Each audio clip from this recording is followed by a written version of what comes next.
Oh yeah, baby! Here's a World Heavyweight Champion back here with a very special video as I remember the awesomeness that is, I got it right here, the Sega Genesis. Even though I love the TurboGrafx-16 and I have several championships for it, hey, that doesn't mean I don't love the Sega Genesis. I say buy them all. Yeah, Sega already had their foot in the door with the Sega Master System, but they were ready to take it to the next level with the awesome 16-bit Sega Genesis.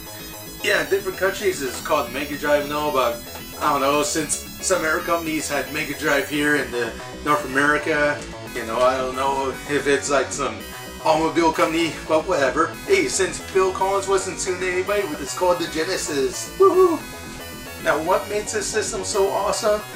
Not only was it very powerful back in 1989, yeah, unlike the Super Nintendo, this was actually released out in the 80s to compete with, you know, the original Nintendo, TurboGrafx-16, Game Boy, stuff like that. It was pretty expensive back then, but I'll give you 10 reasons why the Sega Genesis is awesome. I'm gonna do my top 10 list of the best Sega Genesis games in my personal opinion. Feel free to disagree, but here are my top 10 anyways. Okay. Number 10, Castlevania Bloodlines. It was a whole new game, a whole new experience. You got your traditional Belmont character, and you also got this cool guy with a giant spear. Got some new weapons in there. And the graphics didn't look quite as good as Super Castlevania on Super Nintendo, but they still did an awesome job, some great effects. And hell, you can actually see some unique little rotation and scaling effects that you wouldn't see in earlier Sega Genesis titles, because Konami was able to push that system to its limits. And Castlevania is also well balanced. Unlike Contra Hard Corps, which didn't make the cut in the top 10, Castlevania Bloodlines, you can pretty much memorize the designs. It's a tough game and all, just like the original Castlevanias, but it's also fair in its challenge. It's still going to be a tough test, but it's not impossible. And number 9, yeah, the Sega Genesis is known for a lot of great shoot 'em ups like Musha, Sagaya, Fire Shark, all those great games, but one of my favorites on the Sega Genesis is this cool little exclusive right here, Thunder Force 3. Hey, if you want to shoot forward or you want to shoot behind you, you have the option to do so. Just with a simple little press of a button, you can adjust your speed at any time, and you got 5 weapons you can earn, and they can be powered up too. Just an amazing game top to bottom, great graphics, great visuals. It was a close call between this one and Musha, but Musha I think could have used a little bit more weapon variety. Thunder Force 3 has some awesome stage diversity and great weapons in here. I love that Hunter, I love the Saber, very cool stuff. Be sure to get it, even though it's going to be hard to track down, especially completing boxer. Ha! And number 8 here, well, we got a lot of great fighting games on here as well. And I'm not talking about, you know, just one-on-one beat-em-ups. No, I'm talking about actual beat-em-ups where you fight multiple games at once. You got Near Perfect Arcade port, Double Dragon. You got the original Golden Axe series 1 and 2. Unfortunately not free here in North America, but hey, you also got the awesome Streets of Rage. Now, part 1 was cool because it introduced gamers to the franchise. Number 3 wasn't too bad, but it got kind of goofy. You got 2 new characters in here. Adam was taken out, but now you got the giant mats and the little skates, so you have excellent character variety in here. Blaze and Atzo still make a return. They look awesome with the 16-bit makeup power you got in here now. The game sort of takes the best of Final Fight and the best of the original Streets of Rage to make something awesome. Yeah, you still got moves that drain your energy and all that, but at least you can mix it up. So you want one powerful strike or you just want to clear enemies out of the way, the game gives you lots of variety, great controls. It's a long game with 8 stages, a bit too easy in spots, but that's because the game controls so well. And it's not bullshit hard like some of the Final Fight games can be. Number 7, Revenge of Shinobi. Yeah, you can fight Rambo, you can fight Godzilla, you can fight Batman, Spider-Man. Realistic style graphics. You get 16 awesome stages in here. You gotta be conservative of how you use your different attacks.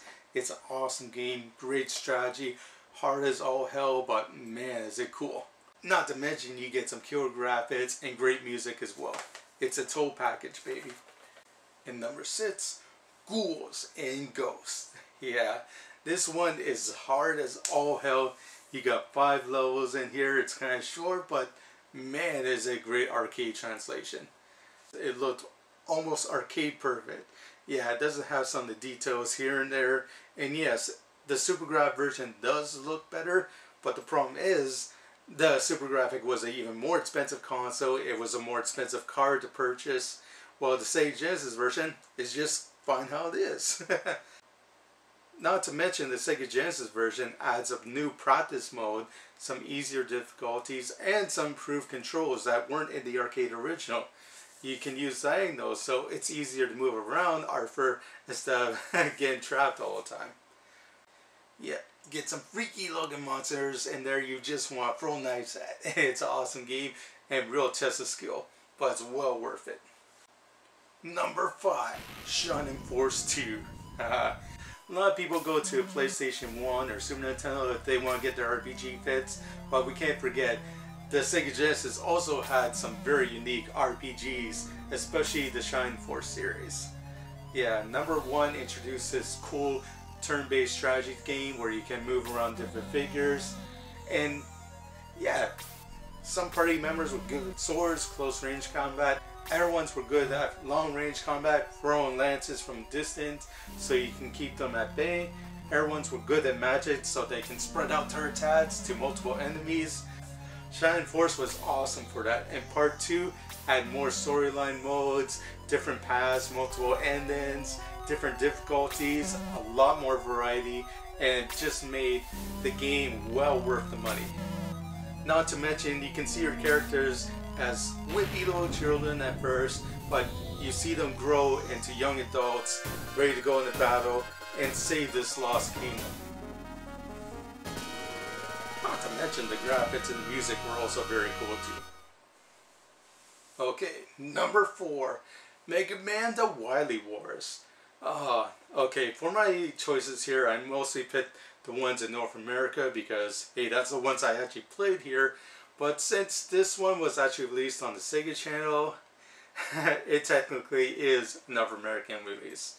And not to mention the game is awesome. You get 3 Megamans in one set. You get the bonus Wily Towers where you actually get to mix and match your weapons from the first 3 Megamans and then fight all new stages exclusive to that card. Not to mention you can still save, you can select the game you want, improve 16-bit graphics. Some of the sounds are not too good in spots, but it's still awesome to hear something slightly different than the original NES cards. And that's why Megaman The Wily Wars is awesome and well worth tracking down. Okay, number 3, Phantasy Star 2. Now this is an old RPG that really shows its age thanks to its archaic RPG design where you had to do tons of grinding, tons of talking, and the graphics and music are definitely not up to par what we're used to right now, but hey, I didn't care. Back in 1989 and 1990, man, was this an awesome RPG. Yeah, you can actually see your characters animate in battle. Phantasy Star 3 and Phantasy Star 4 had the better visuals, better sounds and all that. Phantasy Star 2 was the original one that laid down the foundation, along with the original Phantasy Star, of what an awesome RPG should be, and I still love the challenge of it.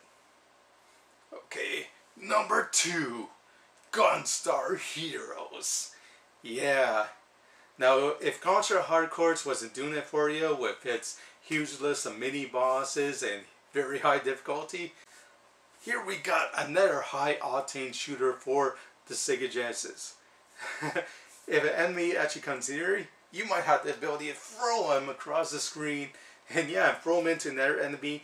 Not only do you have 7 awesome stages in here that really mix it up in terms of design, but you also have some killer weapons you can mix and match, create something new to help you defeat the hordes of millions of soldiers that are getting in the way. Yeah, there was a cool sequel on the Game Boy Advance called Gunstar Heroes, but the original Sega Genesis one is a lot better in my opinion because you got 2 players, you can actually mix and match weapons, and plus you got some very cool stages that the sequel just wasn't able to replicate. Hey, and my favorite Sega Genesis game of all time, oh yeah, it's Sonic and Knuckles. In this cool cart, you flip it open, you can jam in another cart. Okay, Sonic and Knuckles can appear lazy in its design because it's pretty much the leftover stages from the game Sonic 3. Yeah, they weren't able to finish Sonic 3 in time, but what they did, instead of just saying, okay, we want some more money, Sonic and Knuckles is a cool expansion pack that I wish more companies would use. Hey, you got an old game that you finished a long time ago, well, you're pretty much done with it, might as well sell it. You can play Knuckles in Sonic 2. You can use all 3 characters now in Sonic the Hedgehog 3. So instead of running around in that stupid 2-player game with Knuckles, no, you could use Knuckles' special abilities in Sonic 3 and create an entirely new game. Whereas Knuckles himself can get the Chaos Emeralds, he can go after Robotnik. It's something very cool, very different, and very awesome. And it's unique to the Sega Genesis too. Yeah, the only other game I can think of on a Super Nintendo that has like a lock-on feature would be that Supernova's Art game. And that's only because you can use original games to actually play this game on your Super Nintendo. And it's lousy, it sucks.